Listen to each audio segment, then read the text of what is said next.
तो बच्चों अब हम ड्रॉ ड्रॉ इस कविता के प्रश्न उत्तर समझेंगे और उसे लिखेंगे। अगर आपको कविता समझ में आई है तो आप आसानी से उस प्रश्न के उत्तर दे सकते हैं। तो मैंने फिर भी आपके लिए एक पीडीएफ बनाई है जहाँ प्रश्न है और प्रश्न के नीचे उसके उत्तर है। जैसा पहला प्रश्न है, एका वाक्यात उत्तरे लिहा।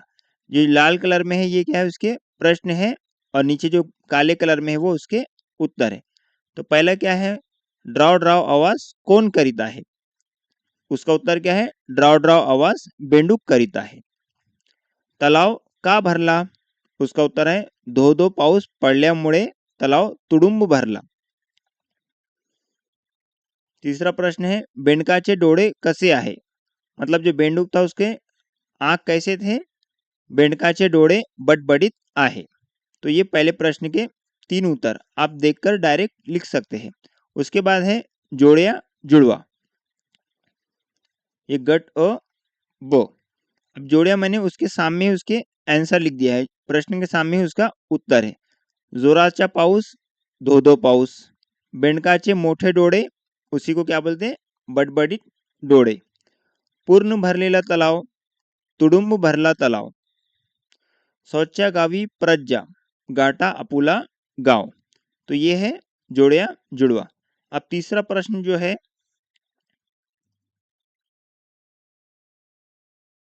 एक इमेज दिए वाली है, एक फोटो दिए वाली है और उनके आवाज दिए वाले हैं, उसके हिसाब से हमको जोड़िया लगाना है।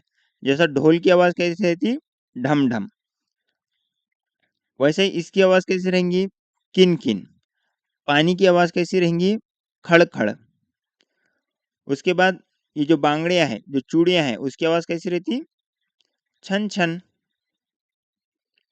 उसके बाद क्या दिया है, वीज है मतलब बिजली है, बिजली की आवाज कैसी रहती, कड़ कड़। अब ये जो घंटा है, घंटे की आवाज कैसी रहती, घन घन। और ये जो घुंघरू है, जो पायल है, उसकी आवाज कैसी रहती, छुम छुम। तो ये आप देखकर डायरेक्ट जोड़ियां लगा सकते हैं। उसके बाद है प्रश्न नंबर 4, जो मैं पीडीएफ से आपको बताऊंगा। चौथा प्रश्न क्या है, पाण्यातून प्रवास करण्यासाठी कोणकोणती साधने वापरतात? मतलब पानी में जो अपन ट्रैवल करते, पानी में सफर करते, तो उसके लिए अपन कौन कौन से चीज इस्तेमाल करते वो हमें बताना है। तो हमने उत्तर में क्या लिखे, पाण्यातून प्रवास करण्यासाठी होडी, जहाज, बोट ही साधने वापरतात। उसके बाद प्रश्न नंबर 5 है, पावसात भिजू नये यासाठी तुम्ही काय काय वापरतात? पानी में भीगना नहीं है उसके लिए हम क्या क्या वस्तू इस्तेमाल करते हैं? तो उसका उत्तर क्या आएगा, पावसात भिजू नये यासाठी आम्ही छत्री, रेनकोट, रेन शीटर वापरतो। मतलब हम पानी से बचने के लिए क्या क्या यूज करते, छतरी इस्तेमाल करते, रेनकोट इस्तेमाल करते, रेन शीटर इस्तेमाल करते। ये अपने को मराठी में लिखना है। उसके बाद प्रश्न नंबर 6 है हमारा, निरीक्षण करा, आवाज सांगा वो लिहा।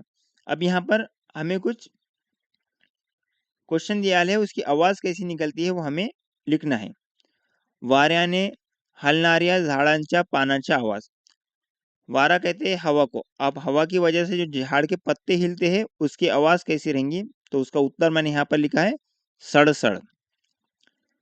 उसके बाद का प्रश्न है, उड़ायला सुरुवात करताना पक्ष्यांचे पंखाचे आवाज। जो परिंदे हैं वो उड़ते टाइम जो उनके पर की आवाज आती है वो आवाज कैसी रहती है? तो उसका आंसर है फड़फड़। तापलेल्या तेलातील मोहरीचा आवाज। गरम तेल की आवाज कैसी रहती, तड़ तड़। तो ये सिंपल प्रश्न और उसके उत्तर थे। आप वीडियो को पॉज करके इसके प्रश्न उत्तर देखकर एज इट इज अपने नोटबुक में लिख सकते। तो ये था हमारा ड्रॉ ड्रॉ कविता के प्रश्न उत्तर।